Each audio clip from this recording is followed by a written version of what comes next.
Eu, eu, eu acho que eu tô um pouco afônica. Acho que agora foi. Qualquer coisa eu te aviso. Beleza, obrigada. Eu acho que eu tô um pouco afônica também, porque eu tô com uma É que tá picotando. É a internet que tá ruim, né? A fônica Mas- não, a internet tá ruim. Até a voz de Helena também ficou picotando. Então é a sua internet, tá ruim, Ellen. então, gente.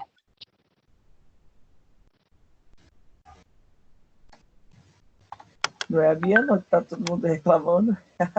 Helena também não tá conseguindo, não. A minha internet tá ruim, gente. Tá parecendo aqui pra mim que ela tá ruim. Bom, a gente vai seguindo. Se tiver algum problema, ela vai ter uns picos de bom e pico ruim. Se tiver algum problema, vocês vão me falando aqui. Ele me mostra também com uma exclamação que a rede está de má qualidade. De qualquer forma, a aula está gravando, depois eu passo ela para vocês, tá?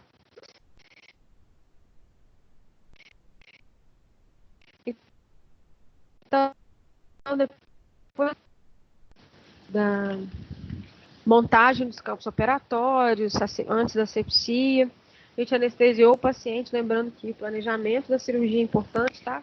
Para ter essa ergonomia toda no tempo certo, não gastar tempo necessário. Anestesiamos o paciente, a gente vai começar com o procedimento cirúrgico, tá? Incisão dos tecidos, incisão de tecido mole, para a gente chegar no dente ou no osso em questão. A gente vai utilizar uma lâmina de bisturi e um cabo de bisturi. Dos tipos de cabo de bisturi, o cabo número 3 é o mais utilizado em cirurgia oral menor. Existe um cabo 4 também, ele é um pouco mais robusto, ele é maior. Geralmente ele acopla lâminas maiores também, como a lâmina 10, que é uma lâmina utilizada para cirurgias maiores, cirurgia em pele, enfim. A gente faz mais a utilização de lâmina 10, é a primeira tá? Em cirurgia oral menor, basicamente, o cabo de bisturi número 3, ele pode ser em aço ou ele pode ser descartado. Tem os dois exemplos aí, tá bem? Em aço, né, a gente coloca para esterilizar, lembrando que a lâmina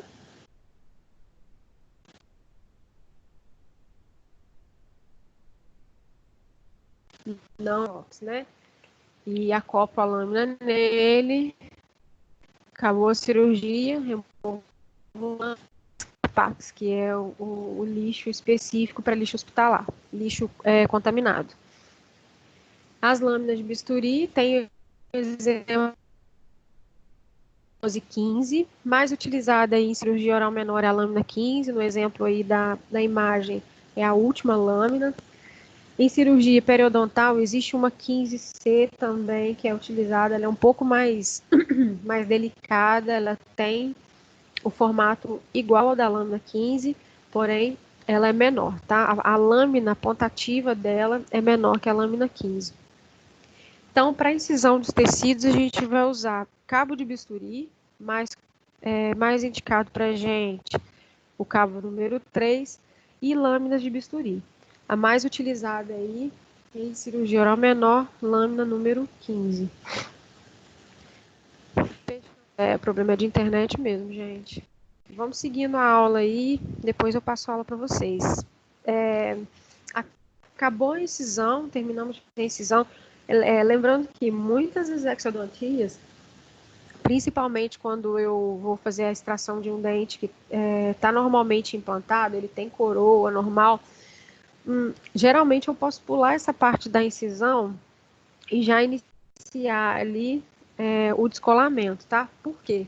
Eu preciso mesmo ver um pouco da interface osso-dente e ter um local para adaptação do meu elevador ou do meu fórceps. Dentes com normalidade de erupção, que eles têm também a coroa normal, eu consigo fazer isso somente com descolamento, iniciar o procedimento cirúrgico com descolamento. Quando você incisa um tecido, a tendência é a sangrar mais. Já com a tendência é a sangrar menos. Então, dependendo do dente que foi extraído, posso iniciar a minha cirurgia já com descolamento. Logicamente, né, em contraparte,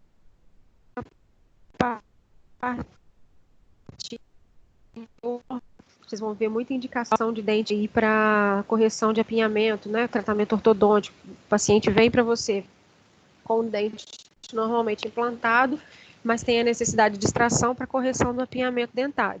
Então, não necessariamente você começa a fazer a cirurgia com a incisão. Você pode já partir para o descolamento, né, que vai permitir o descolamento daquela mucosa cervical que recobre o dente. A partir dali, você começa os movimentos reais para exodontia final. No descolamento ou sindesmotomia dos tecidos, o principal descolador sindesmótomo que a gente utiliza é o sindesmótomo de Moult número 9. Existem alguns outros, tá? Na clínica, eles usam muito uma espátula que chama, se não me engano, a espátula 7. Ela não é parecida com... Ela tem uma ponta, essa ponta de lança é parecida com o Moult, e na outra ponta, ela é uma ponta em 45, se não me engano, é uma ponta em 60 graus. Ele também pode ser utilizado para sindesmotomia, mas ele, na verdade, é uma espátula de utilização na prótese. Ela não tem ponta ativa, ponta cortante, como o Moult 9 tem. Então, o Moult 9 é o descolador ideal para um procedimento cirúrgico. A diferença dos dois, tá? Essa ponta aí, o Moult número 9 tem uma ponta mais cortante, permitindo aí um descolamento mais efetivo. O outro descolador pode ser que a gente consiga fazer de forma efetiva, mas ele pode aí rasgar tecido, enfim, não é tão efetivo quanto o Moult 9. Ter aí na caixa cirúrgica 1 ou 2 descoladores de Moult 9, ok. Existe um outro descolador também, sido pedido de vocês, o descolador de Moult 2/4, muito utilizado em cirurgia periodontal. Tá? As duas pontas, as duas lâminas do descolador do Moult 2/4, elas são esféricas, elas são arredondadas e mais utilizada para descolamento de mucosa ali, mucosa mais friável, tá bem? Mas a gente, para cirurgia oral menor mesmo, está bem servido com esse Moult aqui, número 9.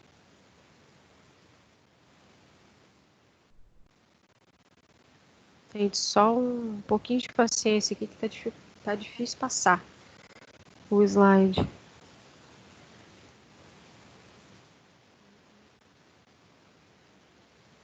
Afastamento de tecido mole, né? A gente já falou sobre o afastamento de tecido, que é importante para viabilizar o campo operatório e a visão para o campo operatório. O afastador mais utilizado aí também na cirurgia oral menor é o afastador de Minnesota, que a gente fala tobogã, tá? Ele tem uma conformação que a gente consegue, na ponta dele, passar por debaixo aí da mucosa alveolar e deixar a amostra, a região de interface dente e osso, e afastamento de lábio, de bochecha, ele é utilizado para isso. O afastador de Austin, também bastante utilizado em cirurgia oral menor, ele tem uma ponta que tem um garfo. Essa ponta que tem o garfo, ela permite realmente o afastamento basicamente do tecido mole. Então tem um pouco de cuidado, porque ele é uma ponta perfurante. Tem um cuidado no manuseio ali durante o afastamento, porque ele pode rasgar o tecido mole. E a outra ponta do afastador pode fazer afastamento de bochecha, pode fazer afastamento de lábios, enfim. Existe um outro afastador e a gente vai ver na mesa cirúrgica. Algumas listas têm um afastador de arame duplo. Eu não acho ele muito bom, não, porque ele é muito escorregadio. Então, nem coloquei como exemplo. Pode ser que tenha na lista de vocês, tá? Existe um afastador de Wader. Vou colocar aqui para vocês darem uma olhada. Não era para ter colocado.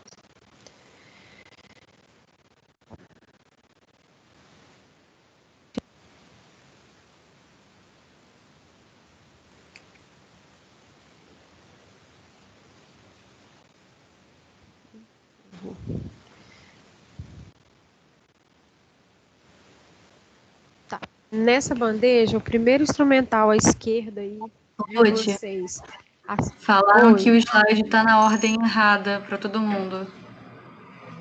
Tá na ordem errada? Como assim?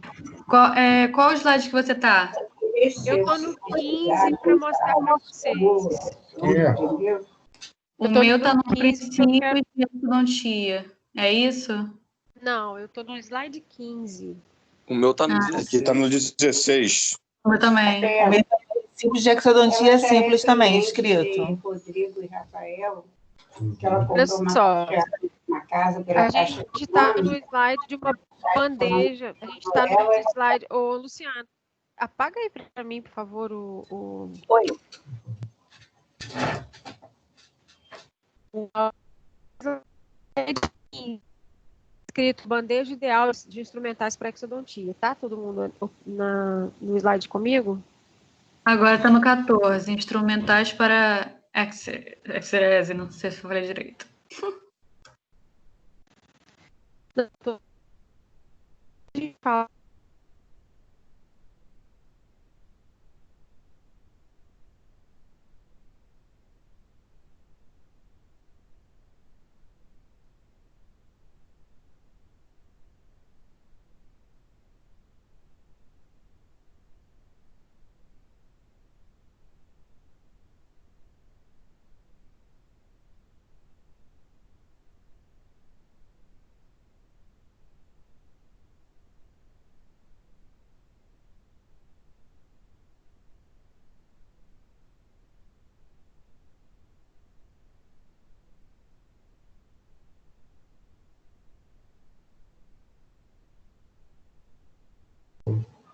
Gente, o meu ficou mudo.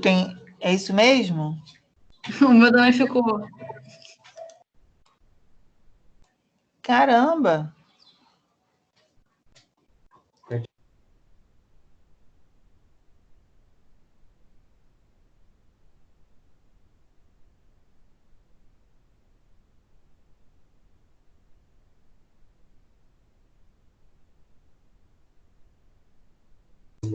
Agora sumiu os slides também.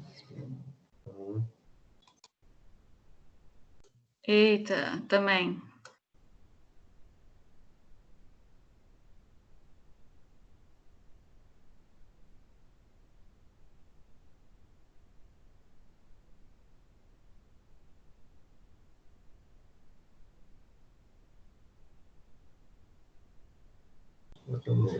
Será que tem que sair e voltar?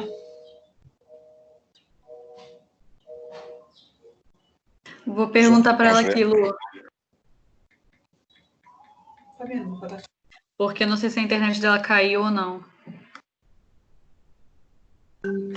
Tá, ok.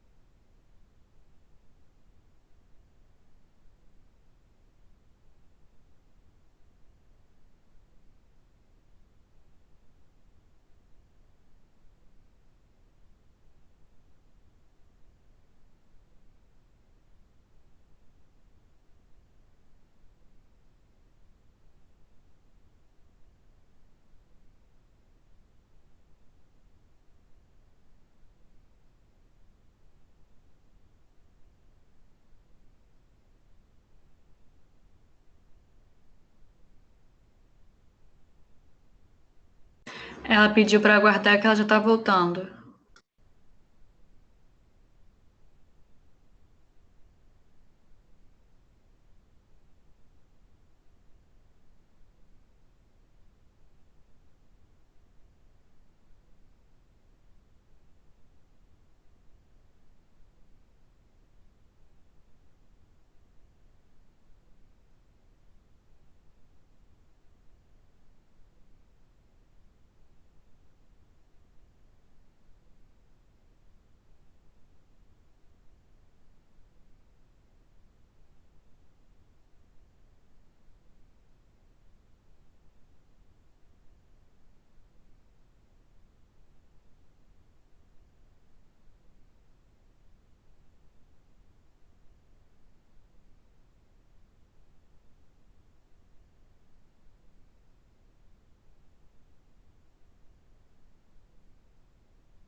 Oi, gente, estão me escutando aí?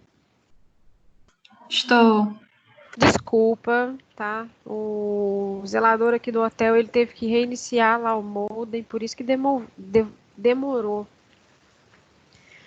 Mas tá bom que a gente voltou.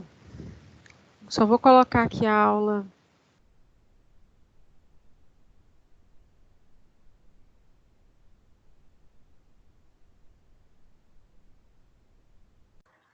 E acho que travou de novo.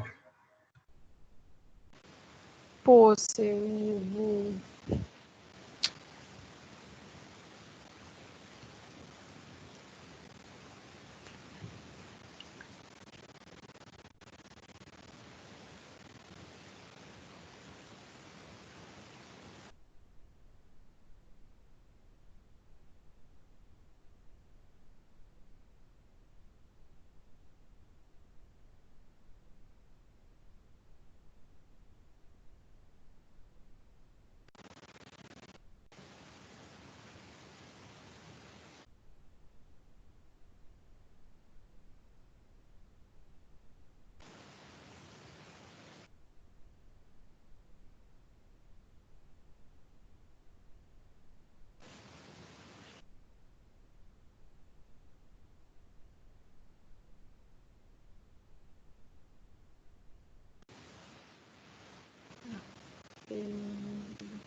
A gente parou nos afastadores, né?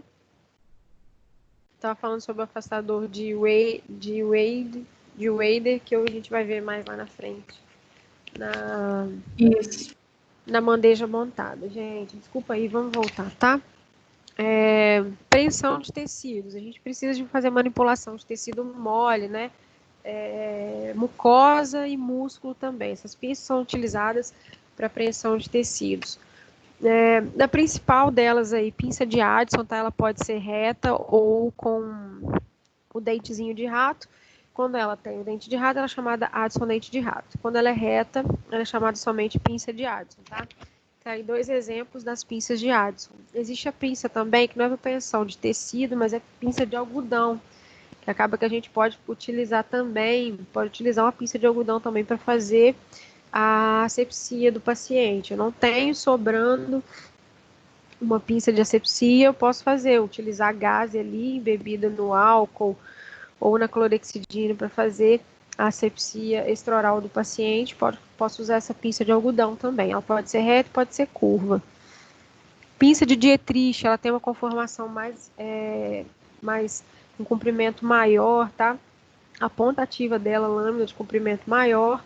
Ela tem esses mordentes aí também, assim como a pinça anatômica. A diferença delas é que uma tem uma largura mais afilada, a pinça de Dietrich, a gente usa muito para acesso aí de musculatura, quando você vai fazer divulsão de plano profundo em tecido muscular, a gente pode utilizar a Dietrich. A pinça anatômica também pode ser utilizada aí para reposição de mucosa, reposição de músculo. Essas pinças mais robustas, tem essa cremalheira também, pinça de álise e pinça de coche. Se você for utilizar uma álise e uma coche para adaptar tecido mole, provavelmente a gente vai deformar o tecido mole, tá? Ela tem esses mordentes também na pontativa dela, e geralmente utiliza-se mais a cocher e a álise para apreensão de tecido ósseo. Tem aplicação para gente na cirurgia oral menor? Tem. Se você for fazer um enxerto no paciente, para a gente de cirurgias maiores, a gente faz adaptação de coto ósseo com outro coto ósseo em fratura, principalmente com a coche. A álise aí ajuda a gente a fazer adaptação óssea também. Se não me engano, não tem nenhuma das duas, ou se tem, provavelmente é a álise que, se não utiliza ela para isso, tem gente que utiliza ela para fazer asepsia. Mas, lembrando que ela é para apreensão de tecidos. Pinças de contenção de hemorragia, tá? A gente sabe que, né, a área de cabeça e pescoço, bastante vascularizada. Hemorragia principal aí, como principal intercorrência de uma exodontia, advinda aí da artéria alveolar inferior. Provavelmente a gente não consiga, assim, um acesso tão direto à pinça na artéria alveolar inferior para a gente conseguir fazer a ligadura da artéria. Mas, como intercorrência, existem também aqueles acessos. A gente teve na aula passada, falou sobre retalhos cirúrgicos, né? Aquelas incisões de alívio, incisão de retalho. Quando a gente vai fazer a extração de terceiro molar, ou enfim, abrir um retalho maior na maxila também, a gente pode causar uma injúria numa artéria. Então, rompeu a luz da artéria, causou hemorragia. Essas pinças de Kelly e pinça de Halsted são usadas para isso, tá? A gente pinça a luz do vaso, né, onde está sangrando, na artéria ou na veia, e a partir dali a gente consegue fazer a ligadura da artéria, tá? Ela pega a luz da artéria, diminui a luz, a gente consegue passar com fio de sutura na região ali abaixo da ponta da lâmina da pinça e fazer uns 2 ou 3 nós para garantir a estabilidade da minha ligadura. Então, a gente pode ser utilizada. A Kelly tem diferença da Halsted porque a ponta dela ativa é um pouco maior, tá? Mas existem pinças de Kelly pequena, média e grande, assim como existem as pinças de Halsted pequena, média e grande. A Halsted é também chamada de pinça mosquito. Então, elas quando vêm em caixa, pinça Halsted ou pinça mosquito, esse tipo de pinça. Ambas, Kelly e Halsted, podem ter também a pontativa curva e pontativa reta. Instrumentais utilizados para remoção de osso, né? A gente fez uma exodontia, ficou um residual de espícula óssea, eu preciso fazer o alisamento, pode utilizar a lima para osso, tá? Lembrar que acabamos de fazer a exodontia, a gente vai fazer uma checagem ali no alvéolo para ver se ficou alguma espícula óssea, o paciente, né, depois não retornar para a gente, tendo que fazer um outro procedimento cirúrgico porque a gente deixou uma espícula óssea. Então, se a gente observar que tem mesmo a proeminência ali de osso após a exodontia, fazer a limagem, né, o alisamento com a lima para osso. A pinça goiva ou o alveolótomo, que na verdade está com o nome de lima para osso, aí vocês me desculpem, também utilizada para remoção de osso, tá? Ela remove geralmente maior quantidade de osso, não é usada para alisamento, mas ela é para remoção mesmo de um fragmento de tecido ósseo. Então, um fragmento maior, durante a extração ficou um fragmento maior residual, eu preciso remover. Não vai dar para só limar, então usa o alveolótomo ou pinça goiva, remove esse fragmento, depois volta aqui com a lima para osso, fazendo o alisamento do alvéolo do paciente. Materiais para síntese, agulha, a gente usa os porta-agulhas, tá? Porta-agulha aí, mais conhecido de Meyer Rieger, que a gente chama de porta-agulha de Maio. Ele é o mais utilizado, ele também tem as conformações menor, média e grande. algumas cirurgias com manipulação de tecido periodontal, que é mais delicada. Pode utilizar esse porta-agulha de Castroviejo, ele é muito caro, mas tem gente que tem ele também, ele é bem delicado. E tem o porta-agulha de Mathieu, que é muito utilizado também na ortodontia, ele serve também para fazer síntese. As tesouras para fazer, né, cortar, a gente pode cortar tecido mole, a gente pode cortar o fio de sutura, então a tesoura tem a colocação aí na cirurgia oral menor. Mais utilizada a tesoura de íris, tem essa tesoura de maio, que é a tesoura normal, tesoura maior.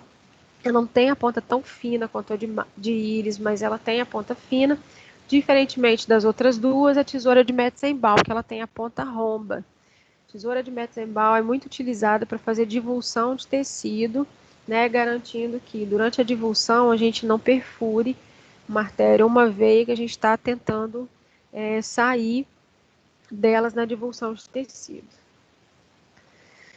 Instrumentais para exeres, e a gente viu na semana passada, a gente falou sobre os movimentos mecânicos, a mecânica das alavancas, dos elevadores e dos fórceps, então principalmente alavanca e fórceps, a gente viu os tipos de alavanca e os tipos de fórceps, vimos imagens, vimos exemplos, vimos indicações.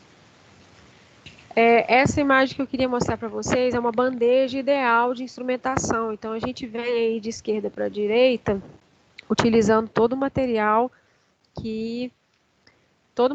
necessário para uma extração. Então, eu começo aí da anestesia, incisão, descolamento, os elevadores. Eu tenho as pinças de preensão. Existe uma pinça que está abaixo da gaze, ela está de cabeça para baixo, ela se chama pinça de Bacalhau.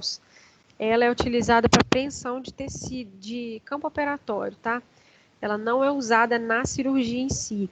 Ela é utilizada para preensão de campo operatório. Então, a gente vai tentar adaptar a mangueira de aspiração, coloca por ela segura a mangueira de aspiração adapta a mangueira de aspiração ali no corpo do paciente a partir da preensão dessa pinça no campo operatório. A gente tem gases, a gente tem os afastadores. O afastador de Wader, eu queria falar para vocês, é esse último aí, na ponta esquerda superior. Ele é utilizado para afastar língua, tá? A ponta dele tem uma conformação parecida com o coração. Ele é utilizado para afastamento de língua, tá? Provavelmente na cirurgia oral menor, ninguém peça numa lista de cirurgia oral menor, porque ele é muito caro. Se não me engano, um Wader deve estar uns 400, 600 reais. Daí a gente tem, né, aspirador, que a gente precisa para aspiração de saliva, de sangue, um motor, quando vai fazer a utilização, uma cirurgia com odontosecção ou osteotomias, tesoura necessária. Tem também aí uma lima para osso, tem a cureta de Lucas, que a gente falou sobre curetagem na aula passada, tesoura para remoção para cortar o fio de sutura ou para remoção de uma sutura. Na extremidade superior direita tem os blocos de mordida, que são esses dois blocos pretos, são utilizados para abertura bucal, tá? Garante uma abertura bucal permanente, para o paciente não ficar fechando e abrindo durante a cirurgia e a gente tem que ficar pedindo para o paciente toda hora. Abra a boca, por favor, abra a boca, por favor. Então, esses blocos de mordida são utilizados para isso. Além disso, tem essa seringa aí de injeção, né? Ela é utilizada para a gente fazer irrigação, lavar irrigação durante a cirurgia. Toda cirurgia que a gente vai fazer, osteotomia, ela tem que ser irrigada, tá? Hidratada. E após a cirurgia, logicamente, a gente já falou sobre toalete da cavidade, é importante aí fazer uma lavagem rigorosa do alvéolo para não deixar detrito aí residual, que vai ser reconhecido como corpo estranho. Então, a gente tem nessa imagem um exemplo de uma bandeja ideal para um procedimento de exodontia. Logicamente, assim, a tendência a gente vai tomando mão, a gente vai acostumando mais com a clínica, a tendência nossa é diminuir um pouco os instrumentais. Mas, basicamente, uma bandeja ideal é essa aí.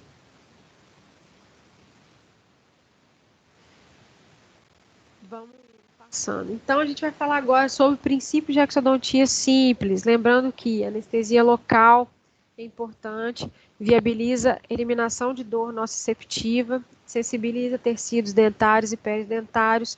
Por mais que a anestesia, a gente sabe que existe aquelas fibras de propriocepção, né? As fibras do ligamento periodontal, tem um mecanismo de propriocepção, que é a percepção de pressão. Então, eu anestesio um paciente durante uma cirurgia, o paciente ainda vai sentir a pressão, tem aquela sensibilidade da pressão devido aí às fibras do ligamento periodontal. A dor é cortada, né, pela anestesia de sensibilização, mas existe essa percepção de pressão. O paciente costuma se enganar muito entre dor e pressão, tá? Essa pressão pode ser muito forte e ele se enganar um pouco entre dor e pressão. Então, leve em conta a técnica anestésica, uma técnica anestésica bem correta.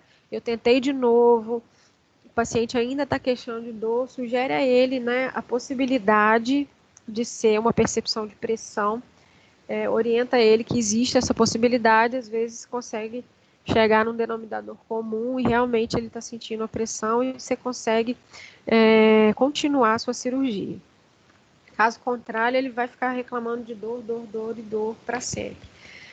Das anestesias locais aí, a gente, voltando, dando uma recapitulada, nervo alveolar inferior, faz anestesia de todos os dentes mandibulares, tecido mole vestibular dos premolares, canino e incisivos.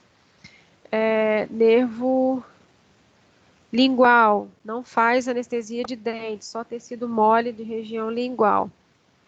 Nervo bucal, não faz anestesia de dente, só tecido mole da região vestibular dos molares. Nervo alveolar superior anterior, faz anestesia de região de tecido mole e dentes anteriores e superiores. Incisivo central, lateral e canino. Nervo alveolar médio superior, anestesia de 2 premolares, raiz mesovestibular do primeiro molar superior e tecido mole aí o tecido vestibular da região dos premolares.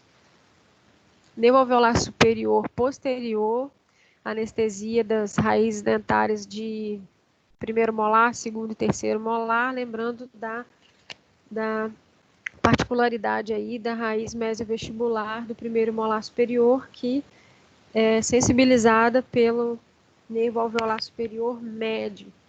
Então, a gente tem aí, pelo alveolar superior posterior, anestesia dos molares e do tecido mole também da região de molar.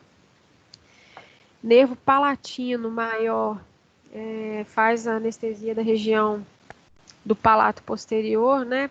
Premolares até terceiro molar, naso palatino, anestesia de região de canino até canino. Geralmente, lembrar de fazer a anestesia do naso palatino bilateral.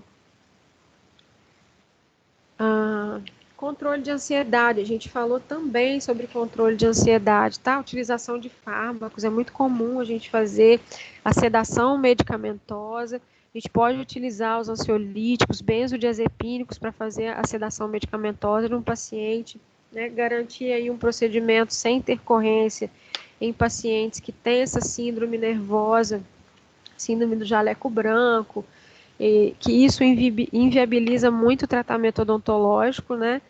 E a gente pode se valer desse método aí de controle de ansiedade. Lembrando que são medicações que podem deprimir o sistema nervoso central e a gente tem que ter alguns cuidados, tá? Então, avaliar o quadro de saúde do paciente prévio e manter o paciente principalmente aí monitorado quanto à saturação. O paciente pode começar a desaturar, então tenha um oxímetro para avaliar o nível de saturação do paciente, se ele está se saturando bem, que ele pode fazer uma depressão respiratória, começar a saturar mais baixo, mais ou menos nível normal de saturação é de 98 a 94.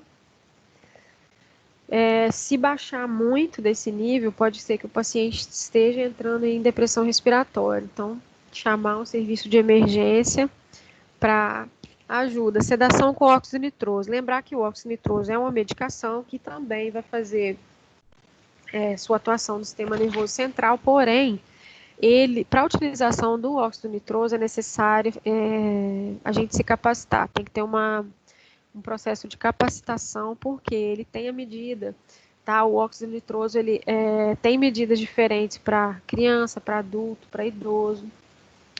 Ele tem que ser diluído em oxigênio também, para ele ser recebido bem pelos tecidos. Então, tem que passar por uma capacitação para utilizar óxido nitroso. Importante aí, gente, lembrar, conversa clara com o paciente sobre a utilização desses fármacos para controle de ansiedade. O paciente, né, você garante uma empatia do paciente e, principalmente, colocar ele a par dos riscos das intercorrências, tá? Se tiver uma intercorrência, o paciente não está avisado, no máximo vai te dar uma dor de cabeça, ele vai te tirar bastante para cliente e começar a falar mal do seu trabalho. De qualquer forma, né, a gente manter um hábito, manter padrão de tratar todos os pacientes como se fossem pessoas da nossa família, a gente tem um trabalho legal. Indicações para exodontia, aqui a gente vai começar a falar de exodontia em si. Cárie dentária, né, primeira indicação, dentes que estão severamente destruídos, cárie mais severa, sem condições de restauração, de tratamento restaurador, indicado exodontia. Dentes com necrose pulpar, cujo tratamento endodôntico encontra-se inviabilizado, também. Às vezes eu tenho um dente com necrose pulpar, né? A polpa não é reagente mais, não é bio, a polpa não está viva mais, já tem necrose. Às vezes essa necrose pulpar já tem um bom tempo, já é uma necrose pulpar crônica e a cárie aí infiltrou para a região de raiz. Senão a gente sabe que cárie na raiz não tem tratamento, então indicação para exodontia. Doença periodontal. Desculpa, gente. Dente com doença periodontal extensa e severa, né? O paciente evolui com perda óssea, com mobilidade dentária, dependendo do grau da doença periodontal, indicação também para exodontia. Indicação ortodôntica, a gente falou, né? São dentes normalmente implantados, então são dentes ótimos de serem extraídos, condição normalzinha. A gente consegue fazer todos os movimentos legais. Só tomar cuidado com raiz premolar, que às vezes os premolares têm duas raízes. Principalmente primeiro pelo molar superior. Então tomar cuidado aí na hora de fazer a luxação, os movimentos laterais, fazer com bastante cuidado para não promover a fratura da raiz. Então, a gente indica a extração de dentes para ortodontia, né, para correção do mau posicionamento dos dentes na arcada, correção de apinhamento dentário. Dentes fraturados, a gente sabe que dente fraturado, se tiver viabilizado para tratamento restaurador, ok. Se não tiver, fratura coronária muito extensa, fratura radicular 100% das vezes quase, também é indicado a extração. Caso o paciente tenha um nível socioeconômico que queira investir no tratamento restaurador, e hoje em dia a gente sabe que tem tecnologia e tem formas de salvar quase todos os tipos de fratura, né? Mas, enfim, isso vai de vários critérios aí, principalmente do socioeconômico, se o paciente vai querer realmente investir nesse tratamento. Dentes impactados, dente com possibilidade de infecção, né? Geralmente são os semi-inclusos, eles já têm indicação, né, prévia para exodontia, porque eles podem evoluir com aquele processo infeccioso chamado pericoronarite. Todos os dentes semi-inclusos, então, estão indicados para exodontia, quase 100% das vezes, pela possibilidade de evolução com pericoronarite. Dente com evolução cística, então a gente foi avaliar na radiografia, né? Primeira coisa, antes de fazer a cirurgia, solicitar um exame de imagem do paciente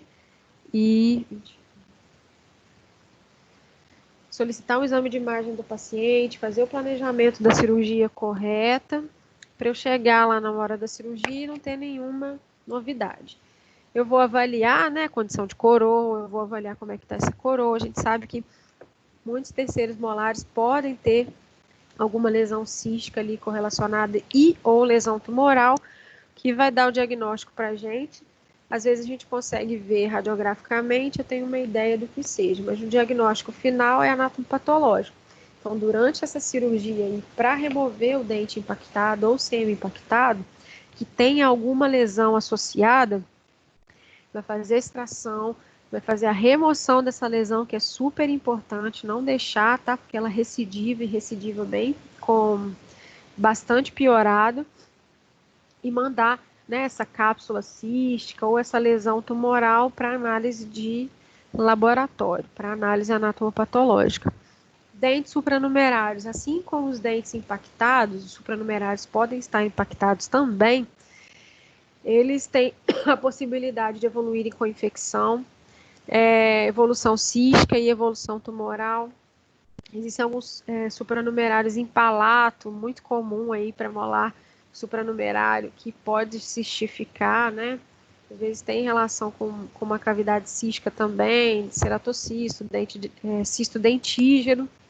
Então, eles têm indicação para serem extraídos. Dentes associados a lesões patológicas, a gente já vem falando desses 2 últimos slides, eles têm que fazer a remoção do dente, da lesão patológica. Lembrar que essa lesão patológica ela tem que ser curetada rigorosamente, tem que ser removida ela como um todo. Por mais que a gente não consiga remover ela toda em uma curetagem só, voltar, avaliar, reavaliar, se ficar um pouquinho da cápsula da lesão, ela recidiva. Desculpa. Radioterapia. Radioterapia terapêutica, né, antineoplásica, para câncer de cabeça e pescoço, existe um tempo prévio para o paciente, ele tem que se adequar. Todo paciente que vai passar por tratamento, né, antineoplásico, radioterápico e quimioterápico, ele tem que passar, principalmente o radioterápico, tá? Tem que passar por um período de adequação de meio bucal. O que é isso? Eu preciso avaliar tudo, qualquer patologia, cárie, doença periodontal, eu tenho que zerar qualquer tipo de possibilidade de infecção que tenha na cavidade bucal do paciente, porque o paciente pode evoluir aí com uma doença, com uma lesão que chama osteoradionecrose, que pode provocar uma osteomielite mais severa no paciente, o paciente pode até perder o osso mandibular, pode evoluir para fratura patológica. Eu tive isso de lesões ósseas antes de ontem com o pessoal da propedêutica, a gente falou sobre a osteoradionecrose, a importância, né, do cirurgião dentista também, da atuação do cirurgião dentista no condicionamento desses pacientes para tratamento. Então, o paciente vai fazer radioterapia. Estou indicado aqui, o médico me mandou uma cartinha, no mínimo, de 2 a 4 meses antes da radioterapia, adequar esse paciente. Por quê?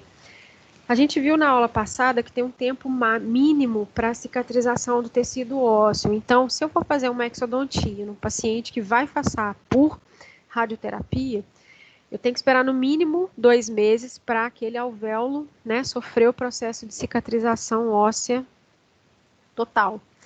Então, tem esse mínimo de 2 a 4 meses até eu liberar o paciente para ir para a radioterapia e prevenir, né, a evolução dessa osteoradionecrose. Isso é horrível para o paciente.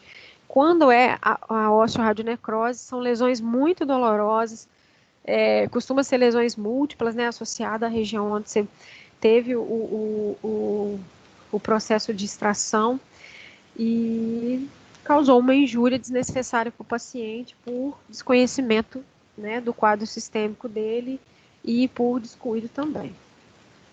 Então, lembrar aí da importância, tá? Geralmente, quem faz o condicionamento, qualquer clínico geral ou qualquer cirurgião dentista está apto a fazer condicionamento da cavidade bucal de um paciente que vai passar por radioterapia, mas geralmente, hoje em dia, nos centros de referência, né, centro de tratamento contra o câncer, tem o cirurgião dentista especialista em odontologia hospitalar, que é capacitado para isso, ou o cirurgião dentista também, que é especialista em oncologia, trabalha com isso e também com a parte de estomatologia. Dentes envolvidos em fraturas maxilares, tá? A indicação é relativa, caso o dente interfira no tratamento, e ele tem que ser removido. Bom prognóstico. Na maioria das vezes, remove o dente para não ter problema, tá? A gente faz a extração do dente para não ter problema. Por quê? Se o dente fraturou, ele teve contato aí com o meio, a raiz com o meio, o dente pode ter luxado também, ele não vai adaptar de forma 100%, e ele pode aí também fazer um processo infeccioso no pós-operatório e atrapalhar aí o seu tratamento. A gente vai fazer aí a fixação da fratura, fez um tratamento cirúrgico legal para o paciente, depois de 2 meses ele me vem com um processo infeccioso. Pode ter certeza que é o dente que você deixou na fratura que causou esse processo infeccioso. Ele já teve contato com a bactéria do meio bucal. Contraindicações sistêmicas para exodontia, né? Algumas contraindicações absolutas, algumas relativas. A gente já falou sobre, né, a paciente grávida, que é considerada uma paciente especial, evitar ao máximo em casos de urgência, né, principalmente o primeiro trimestre. Segundo e o último não tem tanta contraindicação não, mas o primeiro trimestre mais contraindicado. Paciente em uso de algumas medicações, avaliar o paciente individualmente com cautela. Paciente com uso de imunossupressores, paciente com histórico aí de algum evento vascular, trombose, AVC, infarto, paciente com stent, avaliar a medicação que o paciente está utilizando. Geralmente, esses pacientes usam ou antiagregante plaquetário ou anticoagulante. A gente tem que ter um conhecimento também, avaliar quando eu vou cessar a utilização desse medicamento, quando eu vou continuar. Hoje em dia, paciente em uso de AS não indica suspender o AS, tá? Vai fazer uma cirurgia oral menor. Paciente utiliza AS, não precisa, porque ele não atua muito naqueles tempos de sangramento, tempo de protrombina, tempo de coagulação. Já pacientes que fazem uso de varfarina, tem que suspender para qualquer procedimento cirúrgico, porque ele aumenta aqueles tempos lá. Tá? A gente vai ver RNI aumentado também. Paciente uso de varfarina, suspender 7 dias antes a administração da medicação, 7 dias antes de fazer a cirurgia. Existem pacientes que, né, são tratados para todos esses problemas de saúde e fazem a utilização de uma medicação que chama Xarelto. Não precisa suspender, tá? O Xarelto é muito bom, é um anticoagulante muito bom e ele é um padrão bem ouro, super caro e ele não precisa ter essa preocupação de correr risco de hemorragia. Paciente com utilização que fazem uso de bifosfonato, medicação utilizada tanto para terapêutica antineoplásica quanto para tratamento contra osteoporose. Paciente que faz uso de bifosfonato pode evoluir aí com osteonecrose medicamentosa, diferentemente um pouquinho da osteonecrose, da osteoradionecrose, que é causada pela radiação. Existe essa osteonecrose medicamentosa causada aí por bifosfonato. Então, se o paciente relatar para você que toma um medicamento para osteoporose, provavelmente um alendronato, enfim, tem que avaliar, tá? Tem que avaliar se ele está usando, se tem um tempo que ele parou de usar, tem também um tempo mínimo, geralmente 6 meses a 2 anos de intervalo para a gente poder fazer um procedimento cirúrgico no paciente. Se não tiver esse cuidado, pede um exame de sangue, pede uma carta para o médico, que ele vai avaliar aí a partir do exame específico para avaliação dessa condição óssea do paciente, se ele está apto para passar pela exodontia. Então, tenham cuidado com isso também. Pacientes que têm diabetes não controlada, tá? Não faz. O paciente vai ter uma infecção, o paciente vai ser difícil aí de fazer cicatrização, o paciente tem a chance de ele fazer hemorragia também. A gente sabe que o diabetes controlado também, a tendência dele é sangrar muito mais. Diabetes controlado, paciente, quando é diabético controlado, pede a glicemia capilar do paciente, você condicionar o paciente pré-operatório para fazer um tratamento cirúrgico legal para ele, tá? Você não precisa, o bom é a gente ter no consultório, mas às vezes não tem. Então, peçam a ele para aferir a glicemia capilar dele na farmácia, de preferência, sim, orientar o paciente diabético a fazer cirurgia pela manhã. Ele tem que ingerir alimento, tá? Né? A gente sabe que o paciente, se ele tem hiperglicemia, é ruim, mas a gente consegue tratar com insulina. Se ele tiver quadro hipoglicêmico, muito importante, ele entra em coma hipoglicêmico e pode chegar aí a óbito. Então, fazer toda a orientação num paciente diabético controlado, o paciente diabético não controlado, você não vai fazer a cirurgia. Vai mandar cartinha para o endócrino dele, pedir para controlar, ou aumentar a medicação via oral, ou aumentar a insulina.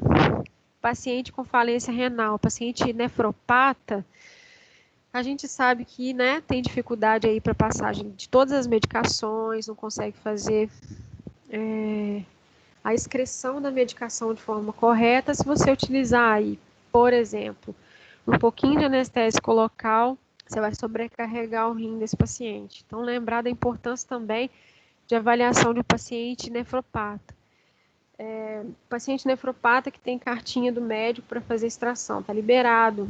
Não faz extração no dia da diálise. Quando ele vai fazer a hemodiálise, você tem que esperar o dia próximo para fazer o procedimento cirúrgico. Paciente, né, que tem leucemia, que são tumores de medula, pacientes com doença cardíaca severa, sempre aí, doença cardíaca severa e coagulopatia severa, sempre com cartinha médica, respaldando aí as intercorrências e complicações. Paciente com histórico de radiação terapêutica contra o câncer, a gente já viu que pode evoluir aí com a osteoradionecrose. Dentes localizados dentro de área de tumor maligno não devem ser removidos. Como é que eu vou saber se é um tumor maligno? Às vezes o paciente já tem um histórico de tumor, tá? Esse tumor recidivou e aí recidivou, por exemplo, um osteosarcoma. Ele recidivou no local aí associado a um dente, tá? Eu vou ter pelo menos um pouco de maldade e tentar associar isso aí, vou mandar carta para o oncologista dele. Olha, eu estou suspeitando de uma recidiva de tumor. Vamos dar uma checada se é, se não é. Se não for, o paciente vai retornar para você, você consegue fazer. Suspeitei, né, de qualquer tipo de tumor maligno associado a um dente, ele tem um aspecto diferente dos tumores benignos. Não faz a extração. Faz o estudo melhor, manda fazer biópsia para saber qual tipo de tumor é aquele, depois você faz a extração. Pacientes com pericoronarite severa, né, aqueles quadros mais agudos, bastante edema, bastante tumoração, provavelmente você não consiga fazer também a extração de forma mais rápida, assim como o abscesso dentoalveolar agudo. Então, condiciona o paciente, né, medica o paciente, antibiótico terapia, anti-inflamatório, analgésico, tirar o paciente desse quadro tão agudo, para conseguir fazer o procedimento cirúrgico mais tranquilo. Avaliação clínica aí, né, para melhor planejamento do procedimento cirúrgico. A gente vai avaliar acesso ao dente, a condição da coroa do dente e a mobilidade dentária. Acesso ao dente, principalmente avaliar aí acesso ao campo operatório, amplitude de abertura bucal. Abertura bucal diminuída, a gente sabe que pode ser por trismo, fibrose muscular ou alguma DTM.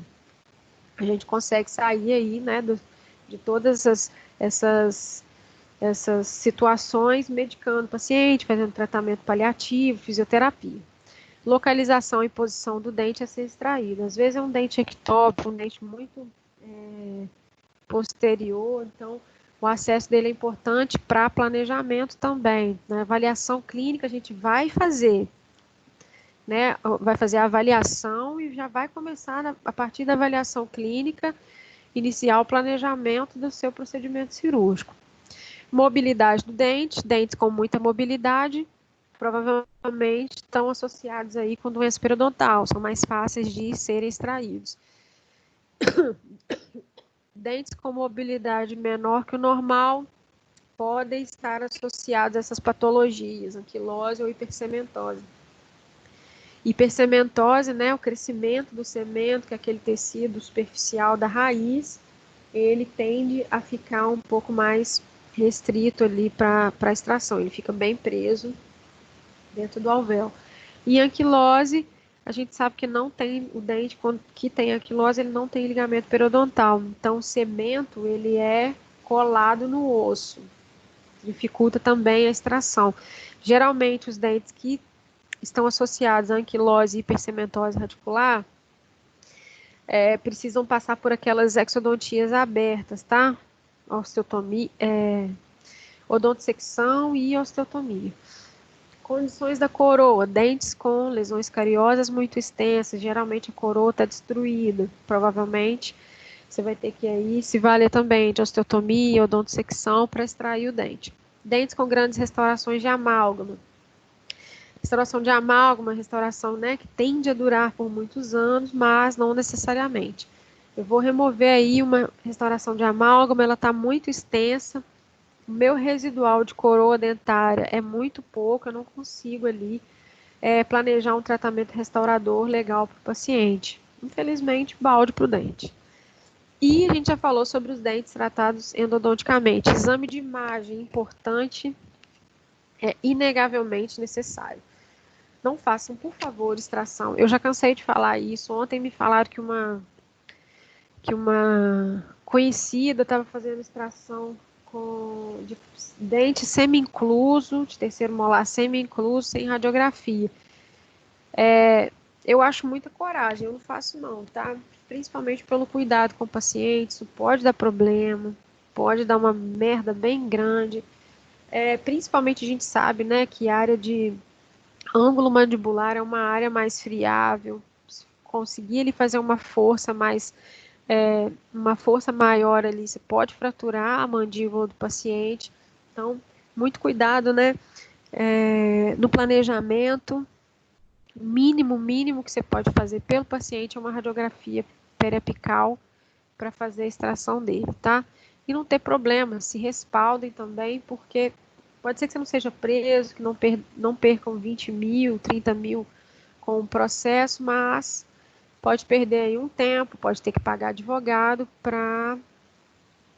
por falta mesmo de hábito, na verdade, por hábito ruim. Tá? A gente tem que criar hábitos bons para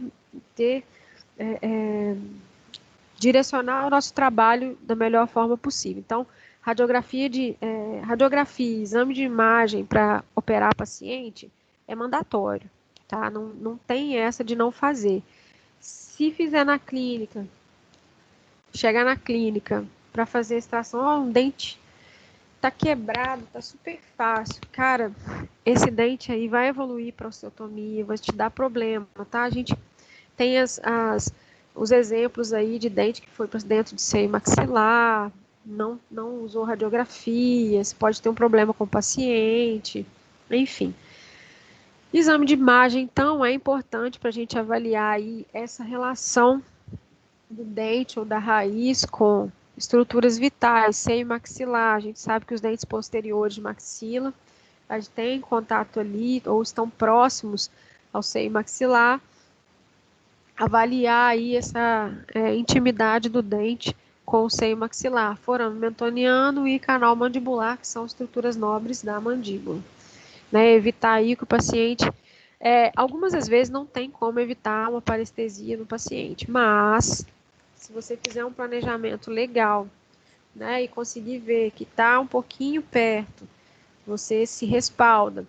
Fazer cirurgia de terceiro molar inferior e superior sem termo de consentimento é burrice. O paciente pode evoluir aí com uma complicação dessa, que é totalmente aceitável, a gente sabe que é normal, mas ele não vai saber, ele vai te dar dor de cabeça. Ele vai fazer você pagar toda a medicação que ele tomou, tá? A gente tem que passar a medicação para ele, para tentar fazer um paliativo para esse nervo voltar a fazer ação, enfim. Você vai, no mínimo, aí pagar a medicação do paciente toda, que não é muito barato. Avaliar também configuração de raízes, tá? Número de raízes, divergência entre as raízes, a gente viu que raiz divergente, mais fácil de extrair, evitar fazer aquela força excessiva durante a luxação, principalmente no movimento dos vestibulares, né? Vestíbulo lingual, vestíbulo palatino, evitar fazer força excessiva, lembrar sempre daquela frase, em detrimento da força, a gente usa a técnica. Avaliação da forma e do tamanho da raiz e de reabsorção radicular. A gente sabe também que os dentes conoides, né, com raiz conoide, ele tem a indicação da gente realizar aquele movimento de luxação rotatória, mas os dentes com raízes muito afiladas, se você for fazer a luxação rotatória, ele pode fraturar a raiz. Então, cada movimento também para exodontia tem sua indicação e contraindicação. O exame de imagem, então, mostra para a gente, né, o osso adjacente, se ele é mais radiolúcido, é um osso menos denso, tem mais trabeculado ósseo, então é mais fácil de extrair. Dente mais radiopaco, osso mais denso, mais dificultada a extração, pode remeter a processo patológico esclerosante, a gente vai conseguir ver uma linha mais radiodensa, e também pode indicar também a presença de um osso envelhecido, né? Pacientes idosos, a gente sabe que o osso está menos hidratado, mais mineralizado, e a tendência aí é ser mais dificultada a extração.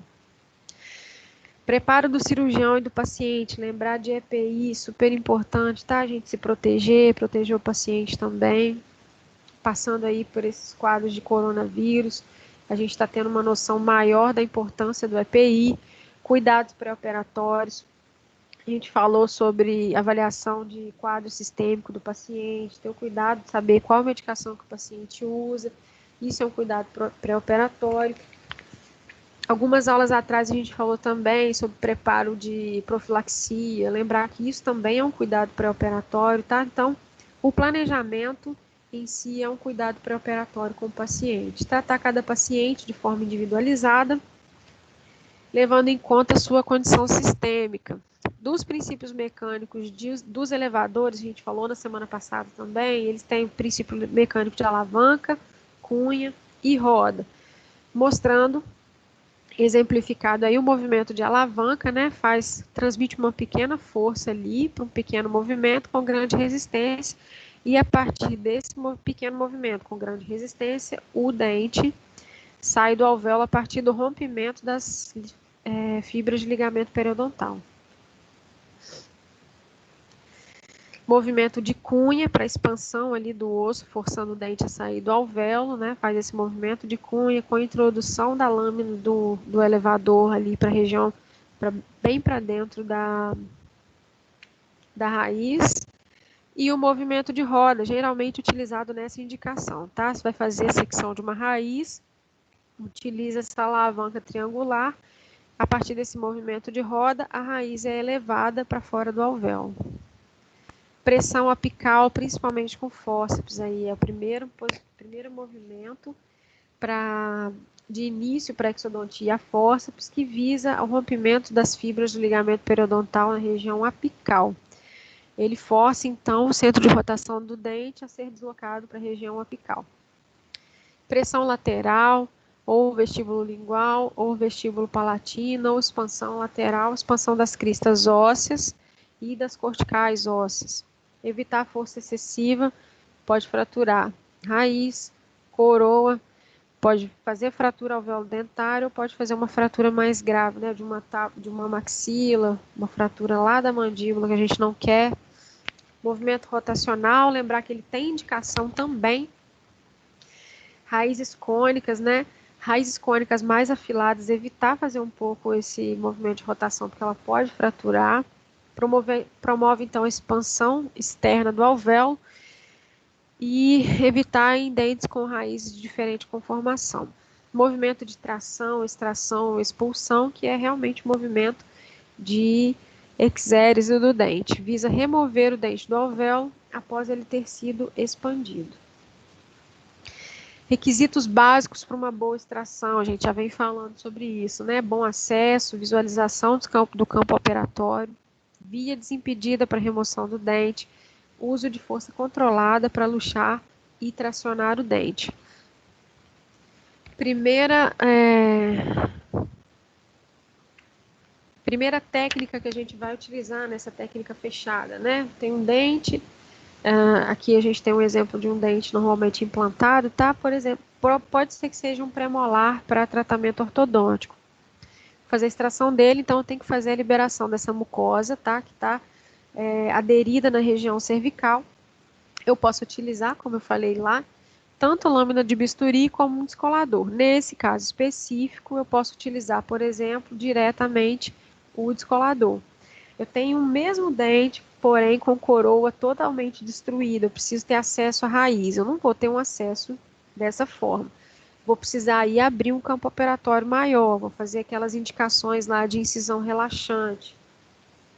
Vou precisar usar bisturi, lâmina, fazer a minha incisão relaxante, fazer a incisão ali pela papila, conseguir realmente ver a interface dente-osso, realmente se eu consigo entrar com o instrumento sem fazer osteotomia, sem fazer odontodissecção. A gente vai tomando mais noção disso na prática, vendo as cirurgias na prática, tá? Posteriormente, né, a liberação da mucosa cervical, ou realização de incisões relaxantes. Luxação do dente com alavanca, tá? Pode ser indicado você começar uma luxação inicial com alavanca para romper algumas fibras de ligamento periodontal. Então, vai entrar com a alavanca na região ali entre o dente e o osso adjacente, lembrando que avaliar o dente adjacente, né, o dente que está lateral ao dente a ser removido, porque ele pode também ser luxado durante um movimento errado. Adaptação do fórceps ao dente, né? Tentativa de adaptação do fórceps, ele é cervical, porém mais apical. Nunca na linha cervical do dente, é uma linha de fragilidade também que pode romper. Né? A linha de interação, passagem do esmalte para o cemento, que são dois tecidos diferentes. Pode romper ali se a gente conseguir fazer uma força excessiva. Então, lembrar que o fórceps, ele é adaptado cervical mais apicalmente.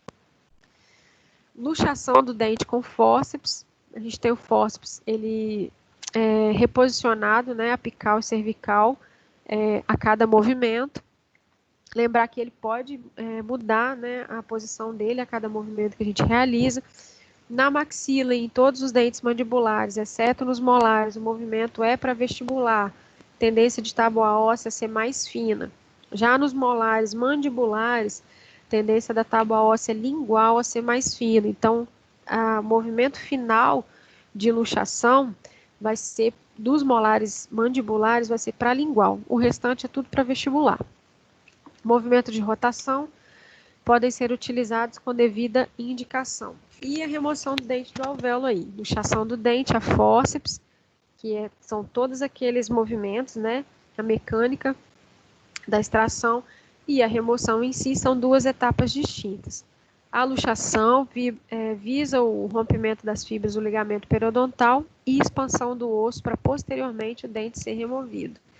Dentes ectópicos, né, que erupcionam em locais diferentes do seu local normal de erupção, os movimentos de luxação podem também ser diferentes dos movimentos padrão. Tem um dente, por exemplo, indicação de um canino que está encavalado na maxila. Eu não vou conseguir fazer o movimento certinho dele, né, de luxação lateral, porque eu tenho dois dentes do lado que eu posso causar uma injúria neles, eu posso luxar os dois dentes. Então, conseguir avaliar aí qual o melhor movimento eu vou conseguir fazer nesse dente para ele ser removido de modo que eu preserve os dentes adjacentes. Nas técnicas aí de extração, a gente tem que se posicionar, né, de uma forma ergonômica em relação ao paciente, lembrando que as extrações dos dentes maxilares, a gente tem que estar à frente do paciente, posicionando o braço de acordo com a profundidade do dente. Um dente anterior, dente mais anteriorizado, E lembrando também que a posição do ombro é super importante.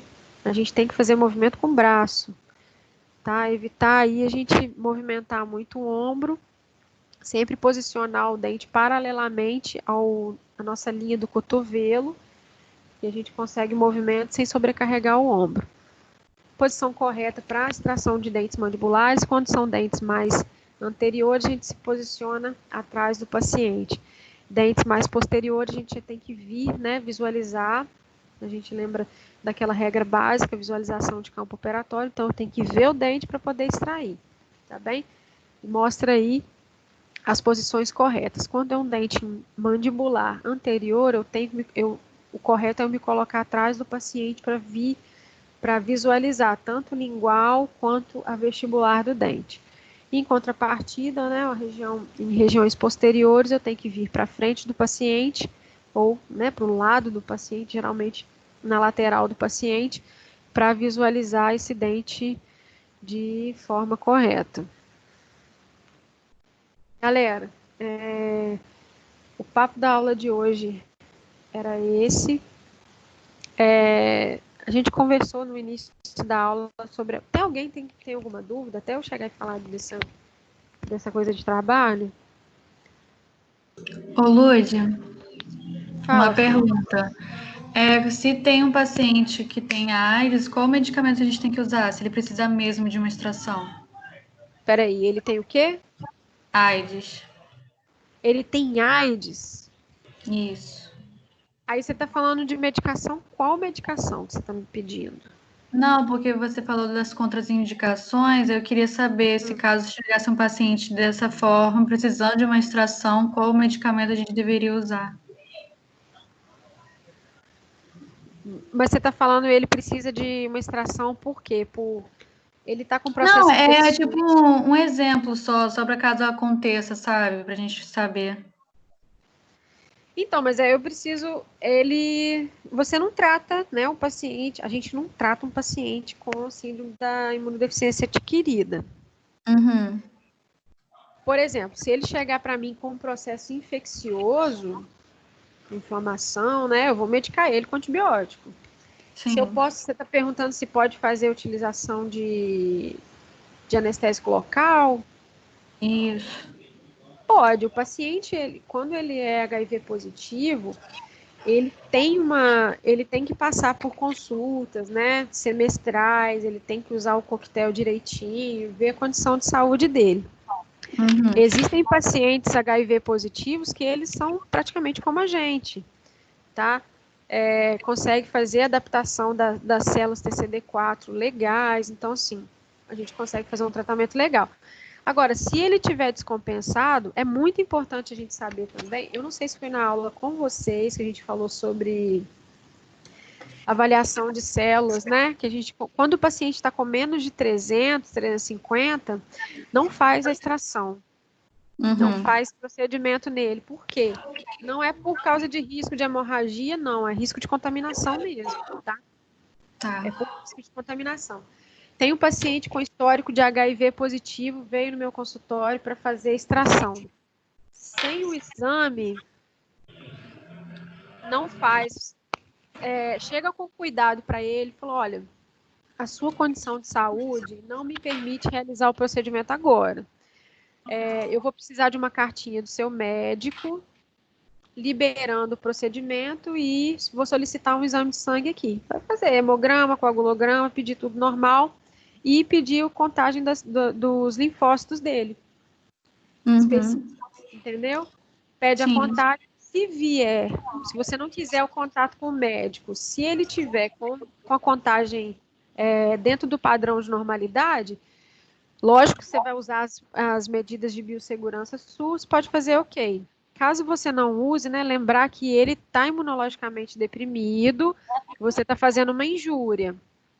Então, o seu padrão para tratar um paciente com AIDS ou não é a avaliação, né, dos linfócitos. Tá Você bom. tem o exame de sangue dele e ele vai te mostrar que ele tá dentro do padrão ou ele está abaixo. Se ele estiver abaixo, ele está com a síndrome já e a partir dali é só ladeira abaixo. Sempre que for fazer um procedimento com um paciente, né, que tem uma comorbidade mais grave, linka com o médico, que o médico te libera, e aí se der merda, o médico me liberou para fazer. E aí vai depender de outros quadros de saúde. A gente sabe que, né, o paciente que é HIV positivo, já com a síndrome adquirida, ele tem tendência a ter pneumonia, enfim. Lembrar disso aí, tuberculose. Paciente também, tuberculose é importante. Paciente que tem tuberculose, ele pode ter zerado o bacilo, ou ele pode ter bacilo ainda na árvore respiratória. Então, pedir também, né? Tem paciente, eu tive tuberculose mês retrasado. Não faz, não, porque ele pode contaminar, contamina inclusive o seu consultório, tá?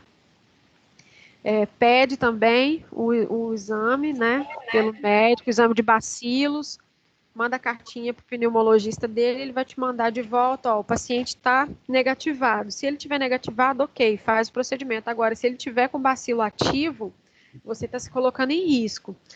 É por isso que a gente fala sobre conhecimento mesmo de quadro sistêmico do paciente, não é só por ele, não, é pela gente também. Entendi. Tá? Eu consegui. Obrigada. Sim, obrigada. Então tá bom. Galera, obrigada aí pela aula de hoje. Desculpa ter caído a internet. E semana que vem a gente volta com a nossa última aula.